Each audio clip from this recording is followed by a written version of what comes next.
Hi everyone, it is time for a new video, and today is going to be my TBR for March, and specifically for the War Games Readathon. So this is a readathon that was created by Erin from Book Done Busy, and this month is being co-hosted by Nicole from Nicole and Her Books, and Alana from the Awkward Book Nerd. So obviously I'm going to have everyone linked down below, along with the Twitter for the readathon and the announcement videos. This readathon is really fun. There are 3 paths that you can pick. It is the dark path, the gray path, and the light path, and I picked the gray path that is hosted by Nicole, and I love the gray path the most. I loved the prompts, and I love more of the gray characters, and yeah, and specifically there's like kind of subsections of each one of those as well, and so the actual character I picked is a rebel, because again, I just was really into that, and I feel like it could be something that I would be in a book, and I love the prompts. Also, one thing that I forgot to say is that this readathon, there's like a competition, and it's not based around how many books you read, but how many 5 stars you get. Basically, all these books are books that are my 5-star predictions, so let's just talk about all of them. So the first prompt is read a book under 300 pages. So I read a lot of romance novellas and just romances in general, which are often under 300 pages. But the one that I'm super excited for is Seducing His Secret Wife by Covington. I read the first book in the series last month, and I really enjoyed it, and this one just recently came out. And I don't really know much about it, but this series follows Native American main characters, and it's just really fun and like emotional and steamy and super quick to read. The books in this series, and just in general this imprint, are usually like 220 pages. I think that's kind of the standard. So the second prompt is one that I have a billion books for, so that is read a book featuring a journey. And I think this one can be like an actual trip, not like a trip, you know, like a journey in a fantasy, or it could maybe even be like a emotional journey, but I guess that would be every single book ever. But the first physical book I have here is Gods of Jade and Shadow by Silvia Moreno Garcia. I've been wanting to read this book for a billion years, and I'm really scared because I've heard that it's sad, and I really wish I knew if it has a happy ending, but I don't know. But it is a romance. Oh my gosh. Isaac, my cat, is right there. Like, excuse me, I'm trying to film. So this is some kind of a romance between a mortal and an immortal. It is set in Mexico City, and it's like a historical fantasy, and I've just heard that it's a really beautiful story, and I think I'm gonna love it, and I really hope it's not gonna be too heartbreaking. So this is Isaac, who keeps screaming. I thought I would show him to you because, you know, he was asking for attention, so here you go. Moving on, the next book is Queen of Coin and Whispers by Helen Corcoran. It is a YA fantasy that has a sapphic romance. When teenage queen Leah inherits her corrupt uncle's bankrupt kingdom, she brings a new spy master into the fold. Yeah, I don't know what kind of a journey is in here, but there I think is some kind of a journey, and I don't know. I have heard good things about it. People have recommended it, and I have been slowly starting to get into a fantasy mood again. And then I also have 3 other books that are again for some secret TBRs: Bonds of Brass, Seven Devils, and Space Between Worlds. So these ones are sci-fi books, and just, you know, like a spoiler for my content, I'm going to be doing a video where I read some sci-fi books, and so that is going to be featured there, and it's probably going to be happening this month. So all of them work for a journey.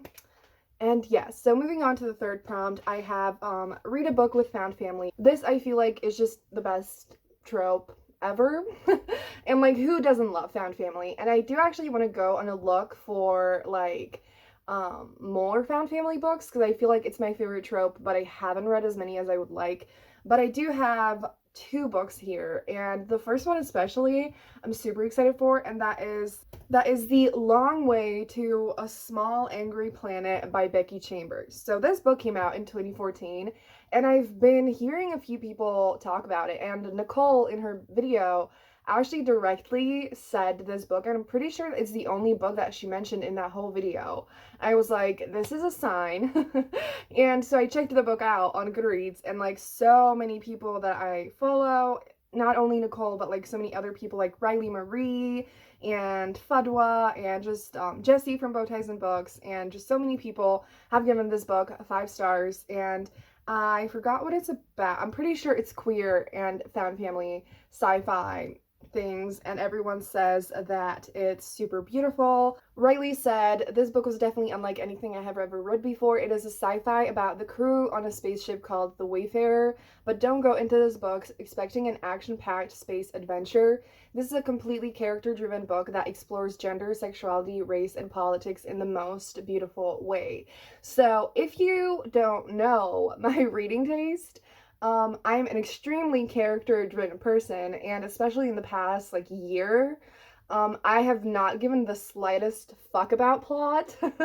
Like, I can obviously enjoy it, but any kind of, like, plot-driven books, I don't really care. Like, if I absolutely love the characters, I can enjoy it, but I absolutely, like, character-driven stories are my favorite thing in the world, and so when I saw this, I was like, holy fucking shit, okay, like, I need to read this. So I am going to be reading this book, and I really think I'm gonna adore it. And you know, queer found family is the best thing ever.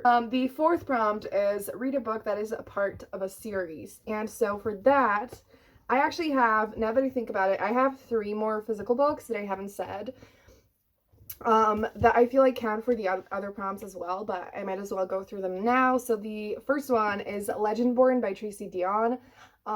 This one it's definitely in a series, right? And this one is another that I'm going to be reading for a secret TBR vlog, but I am sure this is going to be a 5-star, and it is a YA fantasy Arthurian retelling, and I've heard nothing but amazing things. I've heard that the characters are amazing, there's a lot of plot twists, there's magic, and also some, like, you know, emotional journey things, and I just think it's gonna be wonderful. Then I have Furthermore by Tara Mafi. This is a part of a duology, I think, and I don't know if actually it's like companion books or like sequels, but it's fine.